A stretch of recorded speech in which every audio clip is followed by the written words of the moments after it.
It's obvious, isn't it? If it was between you and Mom, my priority right now is Mom. I don't want this kind of husband anymore. I am his wife, who is battling cancer. How dare he ask me to take care of his mother? Then my doctor, who had overheard the call, said to my husband, I'm sorry, sir, but your wife just... What?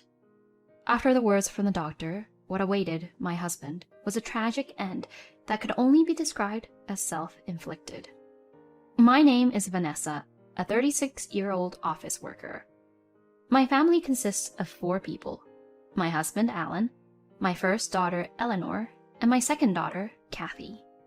My daughters are 5 and 1 years old, respectively. Eleanor, the eldest daughter, has been a strong woman since she was a child. She takes good care of Kathy. Looking back, it was my daughters who always supported me when I was going through a difficult time. It was natural to think that ever since my husband, Alan, started to neglect his family. I know why. It all started with Connie, my husband's mother. I have hated this woman since the beginning of our marriage. She is a very old-fashioned person and a nagger. She has been sarcastic to me for any reason she can think of, but in the end, no matter what I do, Connie doesn't like it. I heard that every family has a problem between wife and mother-in-law, so I thought it was just the way of the world when I first got married. However, a few years later, I became pregnant with my first daughter, Eleanor. During the medical checkup, we were told all along that the gender was a boy. When I told my parents-in-law about this, they were unusually kind to me. However, when it came time to give birth, I was surprised to find out that it was a girl. My parents, who came to visit me, and I laughed together about how such a thing could happen. My parents-in-law also came to see me.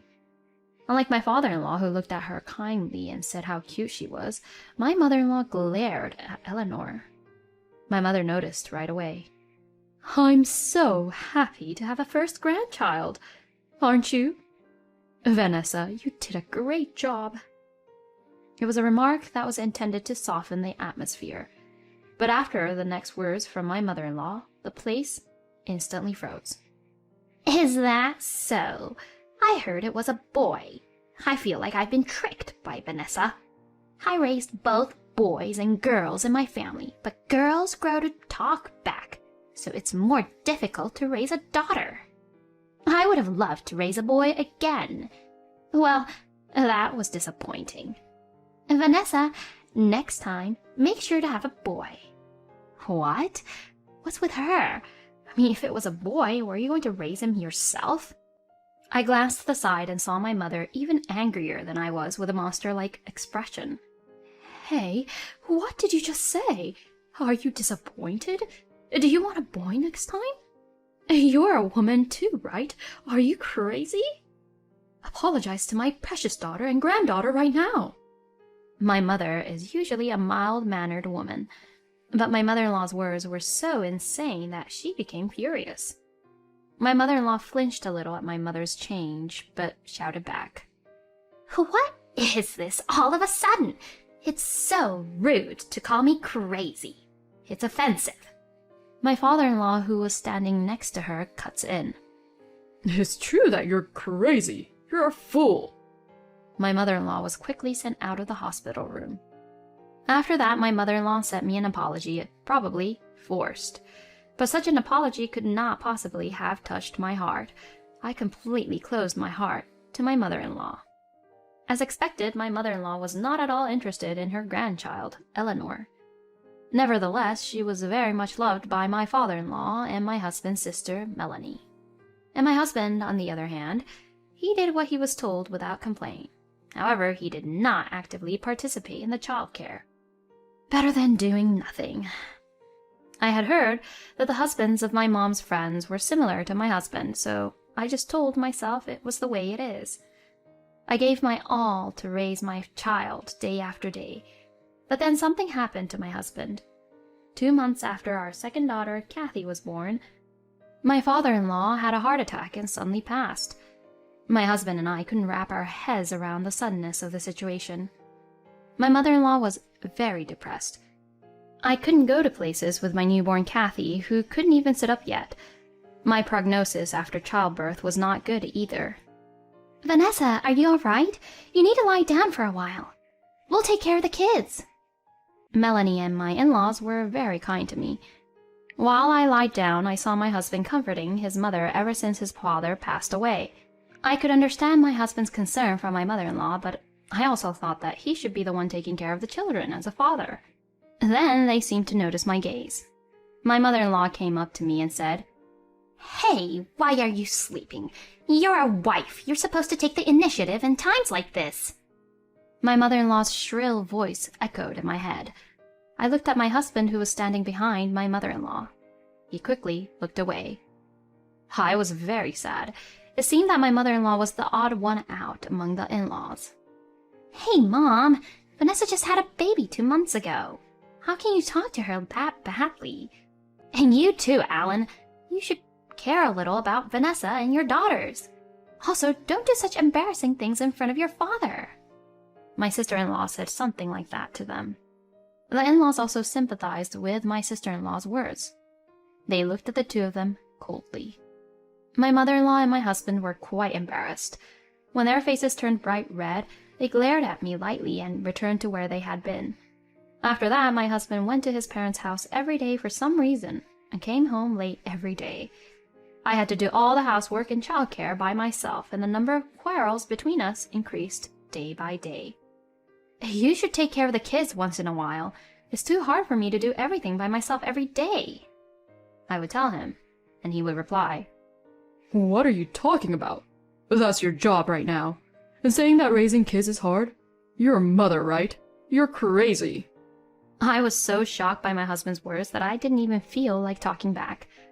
After a while, I received a notice to get a cervical cancer checkup.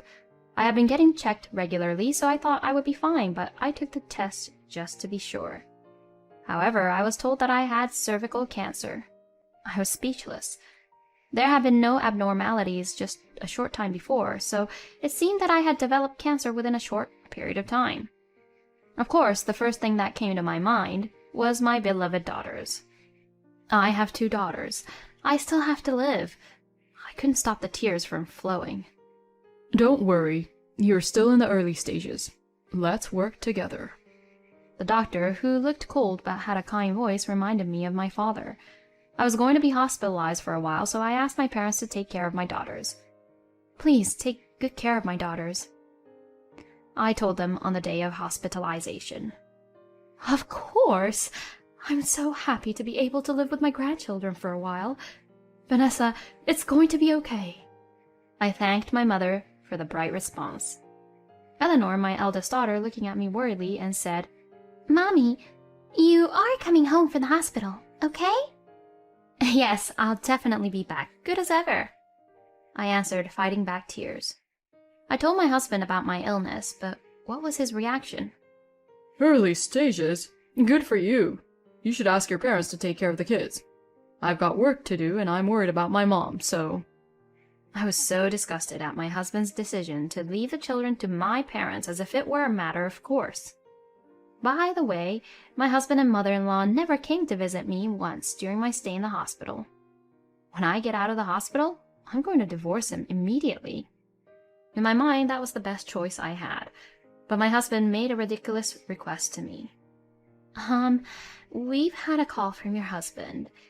He seems to be in a very bad mood." One day, as I was getting close to leaving the hospital, my phone started receiving a large number of calls from my husband in the morning. Naturally, I couldn't bring myself to answer them, so I ignored them. It seemed that he had given up calling me and decided to call the hospital. I wonder if he's thinking of apologizing. With this thought in mind, I picked up the phone. Why didn't you answer your phone? It's important. Come home right now. What? After that, I was speechless at the heartless words that came out of my husband's mouth. Mom fell down the stairs and sprained her leg. I have to go to work, and you're getting out of the hospital soon, right? Can't you get out a little early? Melanie's not around. You can take care of Mom instead. I couldn't keep my mouth shut. What are you talking about? You know I'm in the hospital with cancer, right? Are Are you treating me the same as if I have a sprain? That's going too far, isn't it? Are you crazy? I've been thinking for a while now. Me or your mother, which is more important to you? I asked. It's obvious, isn't it? If it was between you and Mommy... No, Mom. My priority right now is Mom. He answered, without hesitation. What's with this guy? As I remained silent, the doctor in charge, who was standing nearby, spoke up. I'm sorry, sir, but your wife... She just told me that she is divorcing you. Therefore, why don't you, as her son, take care of your mother? Or rather, since she's your parent in the first place, it is your role to take care of her, isn't it? Don't you think that's normal? You're asking her to leave the hospital early. Who the hell do you think you are? It's not up to you to decide. I'm the doctor. What? My husband was flustered on the phone because he was suddenly yelled at by a doctor he had never met. A few minutes before this happened, the doctor in charge had visited me in my hospital room. After I finished asking some question about how I was supposed to spend my time after leaving the hospital, he asked me, Is there anything else on your mind? Well, actually, my husband and I are thinking of getting a divorce. I'm worried about my children since my body is in such a state. But I guess you wouldn't be interested in any of this. I laughed weakly, and then a nurse came to visit me, holding the phone. I continued the doctor's words toward my husband. When I'm discharged from the hospital, I'm planning to talk about our divorce. I've wanted to talk for a long time, but I haven't been able to talk much lately because of someone who only sees his mommy. I dared to use the word mommy I had heard. I wondered how he would react, but it seemed that he realized that he could not win us just by him, so he hung up. That was anticlimactic, but I thanked the doctor for his help. He is an unbelievable man. You must have gone through a lot in your life with him. You have a bright future ahead of you. The doctor smiled at me, and I smiled back as I agreed. After being discharged from the hospital, of course, I did not return home, but went straight to my parents' house. My husband had never contacted me since that day. There was no reason for me to contact him. However, on the weekend, my husband suddenly visited my parents' house with an unwanted companion. Of course, it was my mother-in-law, who looked completely healed from her sprain. You say you're going to have a talk like you're the one in charge. You should be ashamed of yourself for involving your grandchildren and your parents in your selfishness. She raised her voice as she saw me. For my part, I think it's more embarrassing for you to just show up at someone's house and rant and rave in a loud voice. My mother, who said this without hesitation while snickering, was already ready to fight. Contrary to my mother, my father is calm. Well, look who's here. We can't all be standing in the doorway to talk. You should let them in, he said to my mother. I left my daughters with my mother and I started. I will now begin our discussion. First, I will never give up custody of my daughters. Then, there is the matter of child support. As I proceeded with my story in a calm manner, my husband looked impatiently at me and said, Wait a minute. Don't go ahead with the conversation on your own. You don't have to get a divorce. We can just carry on as before. If you're having a hard time, you can stay here for a while, so I'm sure the girls will feel lonely without their father. What the hell is this man talking about? My husband goes on mumbling. I didn't even want to look at him anymore. To that, my father calmly said, Yeah, okay. I don't care what you have to say. Can you just fill this in and make your way home? I have a guest waiting in the back. My father presented my husband with the divorce papers, my part already filled out. His calm face kind of scared me. Did you hear what Alan said? He's telling you he's not willing to get a divorce. Can't you even listen to others? This is why I hate insane people. My anger reached its peak at my mother-in-law's statement. What? Who are you to say that? Don't tell me you think you're a sensible person. Because that's impossible. You are like the definition of insane walking around with clothes on. For a second, I thought I was going too far, but I did not regret that statement at all. My mother-in-law's face turned red and tried to use violence towards me when... "You stupid mother and son over there!" I heard an angry voice from the other room. The two of them widened their eyes in surprise at the appearance of this person. "Melanie, why are you here?" My sister-in-law glared at them. "I heard Vanessa was out of the hospital, so I came to see her. I should have just cut you off at Dad's funeral. It's embarrassing to have such people as my family. I ask that you never get in touch with me as of today." And to my sister-in-law, who said this coldly, "You have always been like that. All you do is talk and act cocky. Alan, on the other hand, is so honest. I should never have had you." How could she say that to her own daughter? As a mother, I felt nothing but indignation. But my sister-in-law did not back down. "You're the one who's the same as you've always been. You've always been so mean to me just because your son follows what you say and is cuter to you than me. It's no wonder I have no family now that my father is dead. And I heard that you asked Vanessa to get out of the hospital to take care of your sprain. Are you crazy? Oh yeah, Vanessa and I talked about this earlier with Melinda. Melinda is as pissed off as she's ever been." At the mention of Melinda, the faces of both of them turned pale. Melinda is my late father-in-law's sister. It seems that even the craziest mother-in-law has someone she doesn't like. That was Melinda. When my mother-in-law was still young, Melinda kept lecturing her until she cried when she used to be overbearing at family gatherings, saying that she was the eldest son's wife. Melinda also lectured her about her comments towards me at my father-in-law's funeral. While I was talking to my sister-in-law about divorce, she suggested, "Hey, why don't we talk to my aunt about it?" And sure enough, Melinda was furious. She said she would not invite them to any future gatherings. The area around my parents-in-law's house was almost entirely made up of relatives, so it was given that they would be ostracized. The two of them seemed to realize that too. "If that happens, we're finished." To my mother-in-law, shaking in her small, trembling voice, my sister-in-law replied sharp words cut through.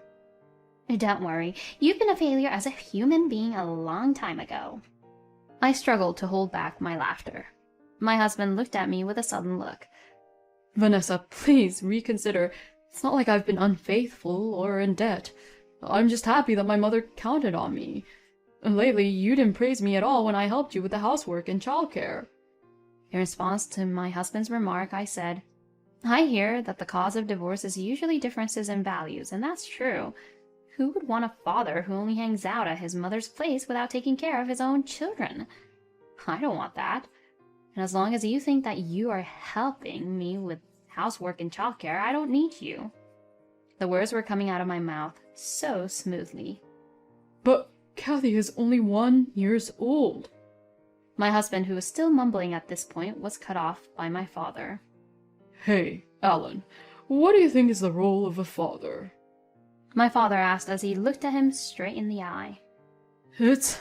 Well, money. As a father, I make money." Without delay, my father said, "What? No, that's not it. That's your personal role, isn't it? And if it's about money, Vanessa has a job too, right?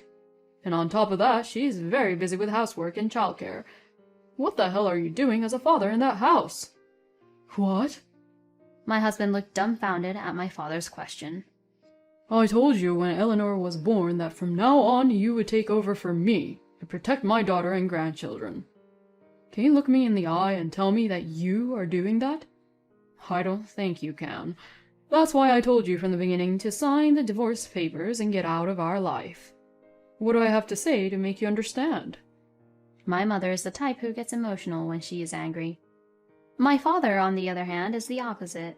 He is quiet and gets angry with a calm face. That is very scary. My husband couldn't say anything. My mother-in-law, who was standing next to him, was also in a state of absent-mindedness, as if her soul had been drained out of her. "Here you go." I hand him a pen.